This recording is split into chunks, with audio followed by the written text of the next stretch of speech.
السلام عليكم ورحمة الله وبركاته. الحمد لله جعل الشمس والقمر بحسبان والنجم والشجر يسجدان وفضل زمانا على زمان كما فضل مكانا على مكان وإنسانا على إنسان ونشهد أن لا إله إلا الله وحده لا شريك له ونشهد أن محمدا عبده ورسوله أما بعد فقد قال الله تعالى في كلامه المجيد والفرقانه الحميد সকলে আমার সাথে জবান খুলে পড়ুন আউযু বিল্লাহি মিনাশ শাইতানির রাজিম বিসমিল্লাহির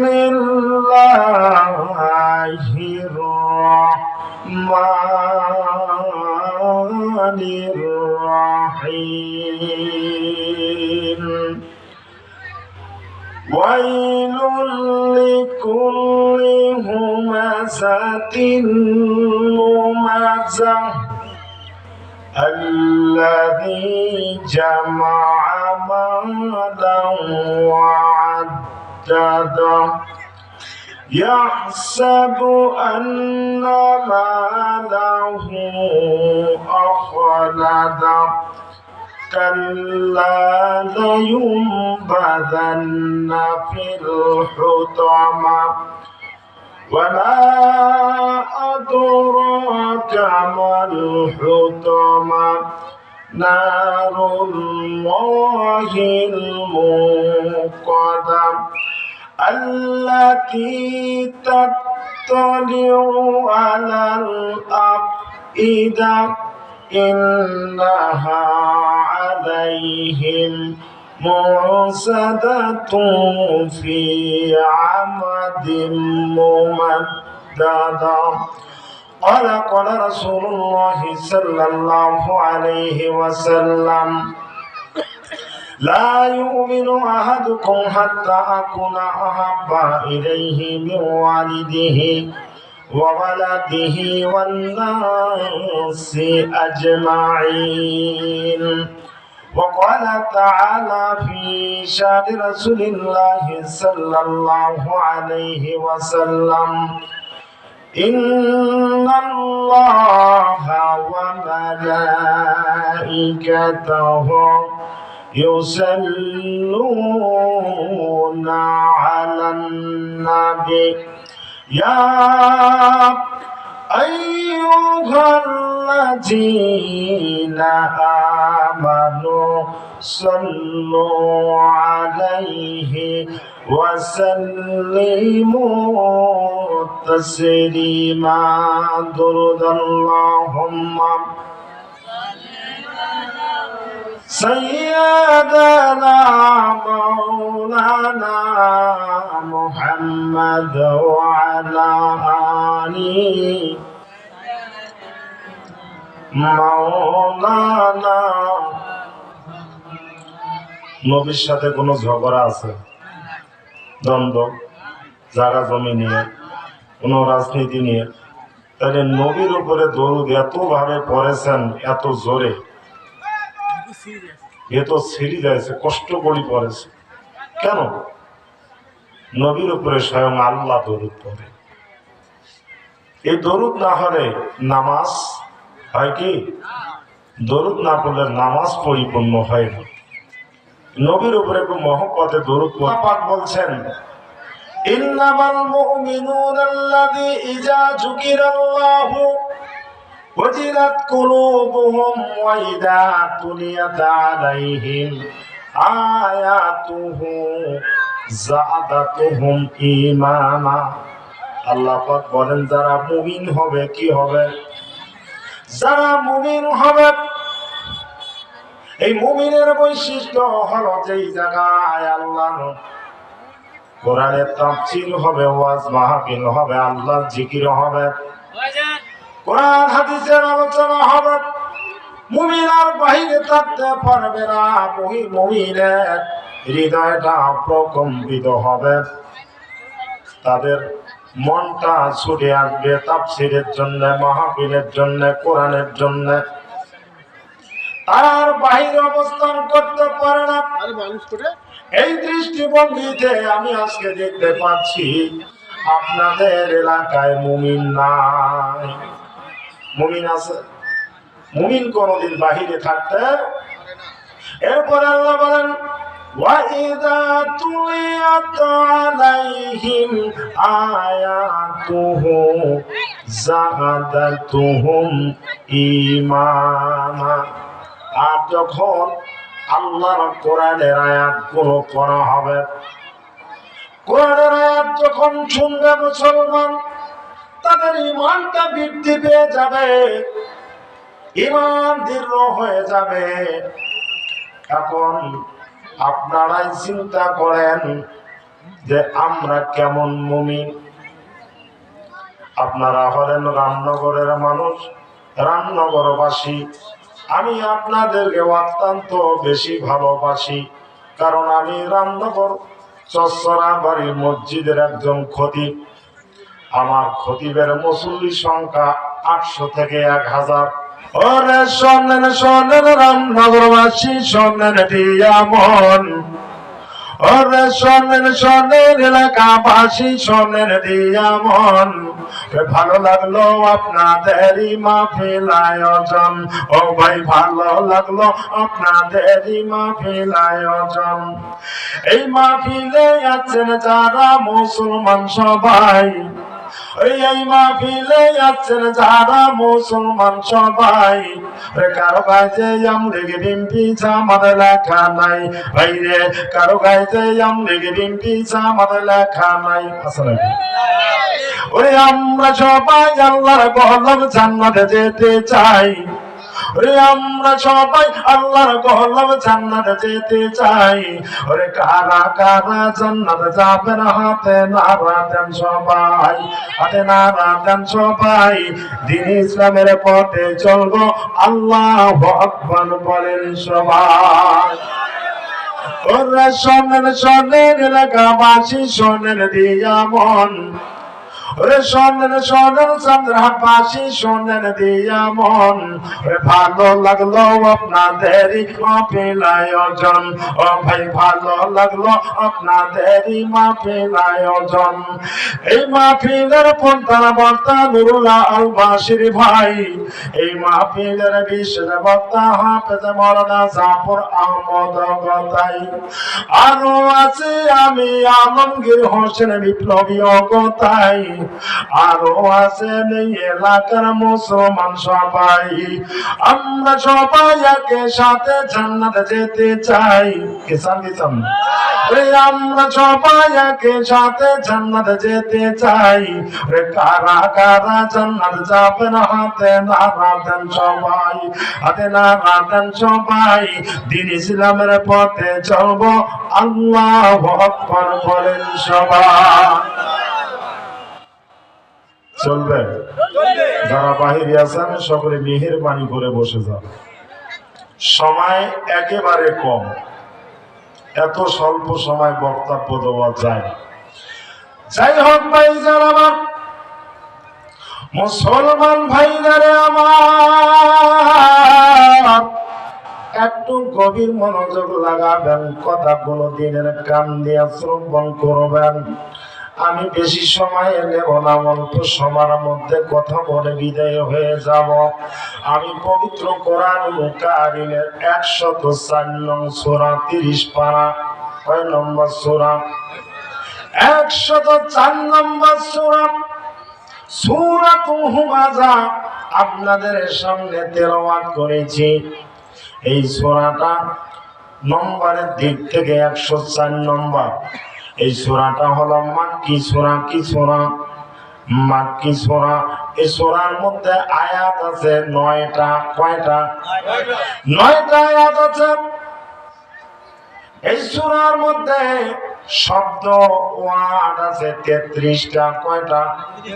33টা। হরফ আছে 161টা। হরফ কয়টা? 161টা। এই সূরার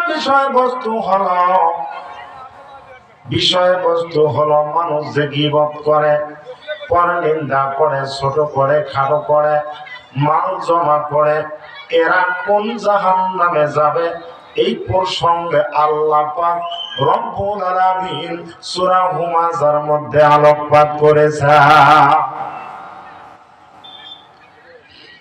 এই সূরাখানা আল্লাহ পাক রব্বুল আলামিন এই সূরাখানা যে নাযিল করলেন, শানে নাযিল কেন নাযিল হয়েছে? নাযিল হওয়ার প্রেক্ষাপট হলো আল্লাহর হাবিবের জামানায়, রাসূলুল্লাহ সাল্লাল্লাহু আলাইহি ওয়াসাল্লামের জামানায়, জাহারি যুগে কাফেরেরা, বেঈমানেরা, মুশরিকরা সাহাবায়ে কেরামের নামে, নবীর নামে বদনাম রটনা করত। সামনের উপরে বদনাম করত, পিছনে বদনাম করত। আমার নবীকে নির্বংশ বলেছে, আমার নবীকে তারা বলেছে যে জাদুকর। আমার নবীকে নির্বংশ বলেছে, জাদুকর বলেছে, বিভিন্ন ভাবে লাঞ্ছনা করেছে তারা। আমার নবীকে এমনি ভাবে ছোটখাটো করেছে। আল্লাহ পাক রব্বুল আলামিন জিবরাইল আমিনকে ডাক দিয়া কয়, জিবরাইল তাড়াতাড়ি করে আমার নবীর কাছে যাও, নবীকে সংবাদ দিয়ে আসো, ওয়াইলুল লিকুল্লি হুমাযাতিল লুমাযা, যারা সামনে এবং পিছনে বদনাম করে দুর্ভোগ তাদের জন্য, দুর্ভোগ তাদের জন্য। যারা সামনে এবং পিছনে যারা বদনাম করে, বর্তমান সমাজে এটা কম না বেশি? আছে না নাই? অন্য ধর্ম তখন অন্য ধর্ম অবলম্বীরা একজন আর একজনের বিরুদ্ধে বদনাম করত। বর্তমান বাংলাদেশের ১,৫০০ বছর পরে এখন মুসলমানের বদনাম আছে না নাই? একজন আর একজনের বদনাম আছে না নাই? শ্বশুর শাশুড়ির বদনাম আছে না নাই? বউয়ের বদনাম আছে না নাই? পরামর্শের বদনাম আছে। এইটা বর্তমান সমাজ ছেয়ে গেছে, ঠিক কিনা? আল্লাহ পাক রব্বুল আলামিন অন্য একটি কারিমার মধ্যে আল্লাহ বলেছেন, তোমরা কি নিজের মৃত্যু ভাইয়ের গোশত ভক্ষণ করতে চাও? না না, তোমরা এটা পছন্দ করো না। যারা বদনাম রটনা করবে, গীবত করবে, এরা নিজের মৃত্যু ভাইয়ের গোশত চিবাইয়া খাবে। কত বড় পাপ! এটাকে তো আমরা পাপই মনে করি না, কিন্তু এই পাপের কারণে আপনাকে কোথায় যাওয়া লাগবে আলোচনা চলে আসতেছে। এখন আমাদের সমাজে বদনাম আর বদনাম। শাশুড়ি বউ বলে না, ঠিক? শাশুড়ি দিয়া বউয়ের বদনাম করে বেড়ায়, আবার বউ শাশুড়ির বদনাম করে। এইটা সমাজে কম না বেশি? আরে কি অবস্থা! সমাজের মধ্যে এই অভ্যাসটা পরিণত হয়ে গেছে, আমরা এই পাপের মধ্যে ডুবে আছি। স্বামী যখন বাড়িতে আসে, বউ স্বামীর কাছে বিভিন্ন কথা বিভিন্ন ভাবে নিজের মায়ের কথা তো স্বামীর কাছে বলে বলে বলে স্বামীর মনটাকে নষ্ট করে দেয়, আছে না নাই? এই এলাকায় বুঝি কম নাকি? না না, এই ঘটনাটা সারা বাংলাদেশে, আমি বাংলাদেশের বিভিন্ন জায়গায় মাহফিল করি, কিন্তু এলাকার মানুষ আমাকে কম চেনেন। কিন্তু আমার জন্মস্থান এবং মামার বাড়ি, শ্বশুর বাড়ি এই এলাকায়। আমার মামাদের মধ্যেও কেউ মাহফিলে আছেন। আমি ডুহুরিতে অনেকদিন যাবৎ মানুষ হয়েছি। একটু গভীর মনোযোগ লাগাবেন। এই বদনাম রটনার জন্য আপনাকে কোন জাহান্নামে যাওয়া লাগবে? হোতেমা নামক জাহান্নামে যাওয়া লাগবে। মা বাবার বদনাম করেন, আর এই স্বামী এমন বোকা স্বামী, বউয়ের কথা শুনি মার সাথে সম্পর্কটা নষ্ট করে দেয়। মার সাথে কথাবার্তা কয় না, বউ যেটা কয় এটাই সরে। কিন্তু জাতির পিতা ইব্রাহিম খলিলুল্লাহর শিক্ষা হলো যে বউয়ের কথায়, মানে মায়ের কথায়, বাবার কথায় বউ তালাক দেওয়া যায়, কিন্তু বউয়ের কথায় মা তালাক দেওয়া যায় না। বউয়ের কথায় মাকে তালাক দেওয়া যায় না, বরং বাবা মায়ের কথায় বউ তালাক দেওয়া যায়। এই ওয়াজটা অনেক দীর্ঘ ওয়াজ, বলার সুযোগ আমার নাই, ওই দিকে যাব না। মা বাবাকে যদি কষ্ট দেন আল্লাহর জান্নাত পাওয়া যাবে না। আল্লাহ পাক বলেন, ওয়াকাদা রাব্বুকা আল্লা তা'বুদু ইল্লা ইয়াহু ওয়া বিল ওয়ালিদাইনি ইহসানা। আল্লাহ পাক বলেন, তোমরা আমার ইবাদত করবে। ইবাদত করবো কার? তোমার মা বাবার সাথে সৎ আচরণ করবে। সৎ আচরণ করা লাগবে, এমন আচরণ করা যাবে না।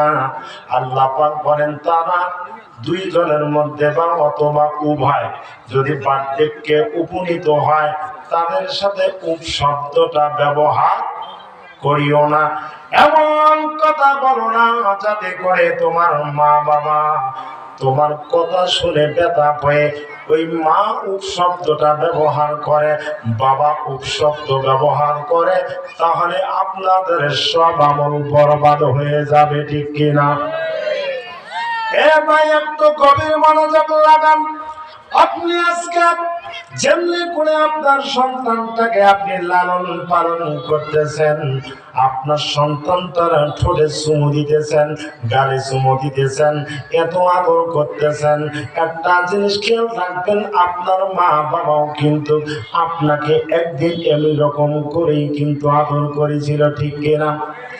এই শীতের কনকনা শীতের মধ্যে মা এখন তো বিভিন্ন রকমের ল্যাপ তোষক কেতা বালিশের অভাব নাই, কিন্তু আমাদের মারা এতগুলো কম্বল কিন্তু পায় নাই, ল্যাপও পায় নাই, কেতা সেলাই করেছে, আমরা প্রস্রাব করে দিয়েছি।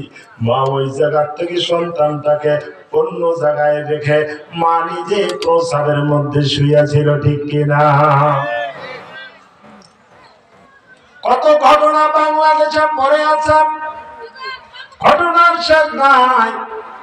ছেলে রুগী হয়ে গেছে, বউ ছেলেকে রেখে চলে গেছে, একটা নজির দেখাতে পারবেন না কোনদিনও মা তার ছেলেকে রেখে চলে গেছে। সেই মাকে তোমরা কেমনে পড়ে বুড়ি বলো, সেই মাকে তোমরা কেমনে পড়ে কষ্ট দাও। একটু গভীর মনোযোগ লাগান ভাইজান, অল্প সময়ের মধ্যে কথা শেষ করে দিতে হবে। ওরে মায়ের কান্দন যাবজ্জীবন,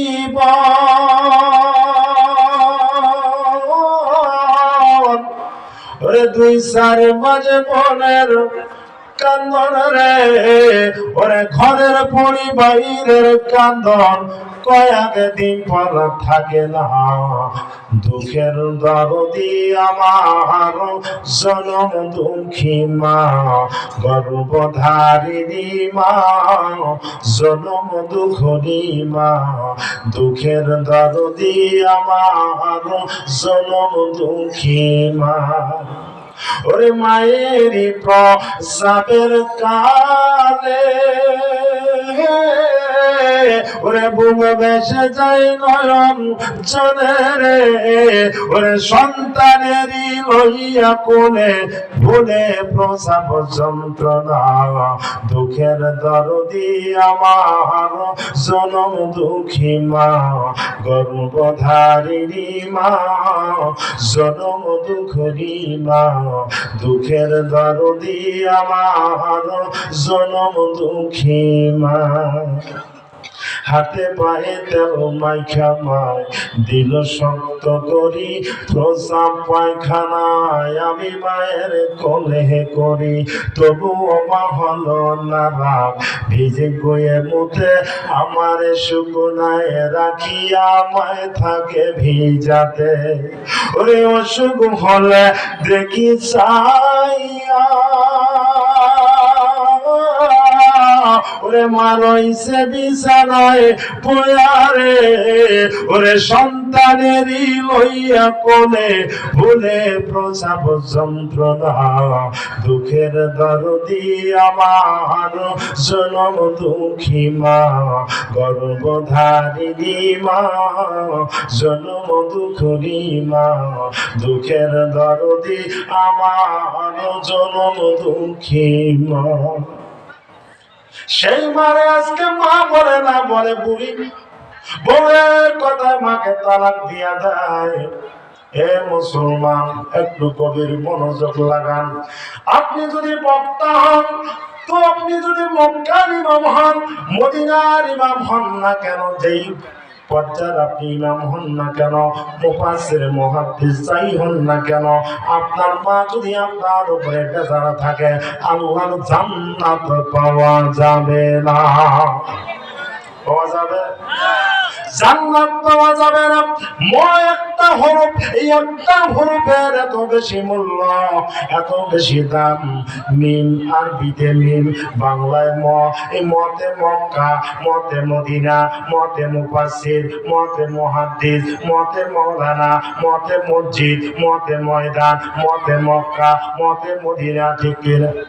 মতে মুয়াজ্জিন, মতে মাওলানা, মুফাসসির যাই বলেন না কেন, ইসলামের যতগুলো প্রাণ কেন্দ্র আছে সব কোন প্রাণ কেন্দ্র প্রত্যবক্ষর হলো মা। এই মার পিছনে আকার দিলে হয়ে যায় মা। অতএব ভাইজান একটু গভীর মনোযোগ লাগাবেন। ওই মারে মা বলে ডাকে না, কয় বুড়ি। এই দুঃখজনক বিষয়, সিরিজ চলে আসছে, ওয়াজ করা সম্ভব নয়, কথা কোনো গোছাইতে পারবো না, মাকে কষ্ট দেওয়া যাবে না। আল জান্নাতু তাহতা আকদামিল উম্মাহাত, জান্নাত হলো তোমার মায়ের পায়ের নিচে, জান্নাত হলো তোমার মায়ের পায়ের নিচে। মাকে কষ্ট দিও না, তাহলে আল্লাহর জান্নাত পাওয়া যাবে না। যাই হোক ভাইরা আমার, যেই সূরাটা আপনাদের সামনে তেলাওয়াত করেছি, যদি এটা না পড়ি কিন্তু আমার হক আদায় হবে না। যেহেতু সময় আর 5 মিনিট, এর মধ্যে সংক্ষেপে কথা বলতে হবে। আল্লাহ পাক রব্বুল আলামিন বলেন, ওয়াইলুল লিকুল্লি হুমাযাতিন লুমাযা, দুর্গময় ব্যক্তির জন্য যারা সামনে এবং পিছনে বদনাম করে, গীবত করে, গীবতটা ছেড়ে দিবেন। এরপরে আল্লাহ পাক বলেন, আল্লাযী জামাআ মালান ওয়া আদ্দাদা, আল্লাহ পাক বলেন যারা মাল জমা করে, মাল কি করে? জমা করে, খালি মাল জমা করে, মাল জমা করে, ইয়াহসাবু আন্না মালাহু আকলাদা, আর বলে যে এই মালই মনে হয় আমাকে অমর করে রাখবে, দীর্ঘ করবে। মাল মনে হয় আমাকে, অনেকে বলে না যে সম্পদের দরকার আছে, যদি সম্পদ না থাকে তাহলে এই ডাক্তার দেখাবো কেন করি, পুরুষ করি, ওষুধ হয়ে মরে যাবে।